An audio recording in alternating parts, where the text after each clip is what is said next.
జిల్లా రైల్వే కోడూరు ఓబలవారిపల్లి పుల్లంపేట మండలాల్లో అకాల వాన గాలి బీభత్సంతో అరటి మామిడి పంటలు నేలకూలాయి. దీంతో రైతులకు తీవ్ర నష్టం ఏర్పడింది. 226 మంది రైతుల పొలాల్లో 414 ఎకరాల్లో సాగు చేసిన 8 కోట్ల విలువ చేసే అరటి పంటకు నష్టం వాటిల్లగా సుమారు 2 కోట్ల విలువ చేసే మామిడికాయలు సైతం రాలిపోయాయి. ఆరుగాలం కష్టపడి పండించిన పంట చేతికి అందే సమయానికి నేలరాలడంపై అన్నదాతలు కన్నీటి పర్యంతమవుతున్నారు. పంట నష్టం వేసి నష్టపరిహారం అందించాలని, తమను ప్రభుత్వం ఆదుకోకపోతే ఆత్మహత్యలే శరణ్యమంటూ వాపోయారు.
అంటి తోట వేసినాం అప్పు చేసుకొని.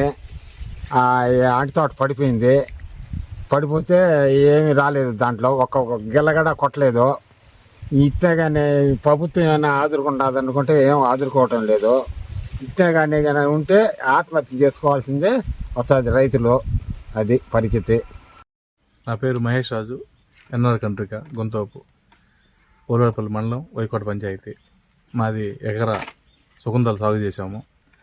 రాత్రి వచ్చిన ప్రకృతి విపత్తు వల్ల మొత్తం పంట అంతా నష్టపోయింది. గవర్నమెంట్ వారు దయచేసి ప్రభుత్వం చూసి అధికారులు పంపించి మమ్మల్ని ఆదుకోవాల్సిందిగా కోరుకుంటున్నాం.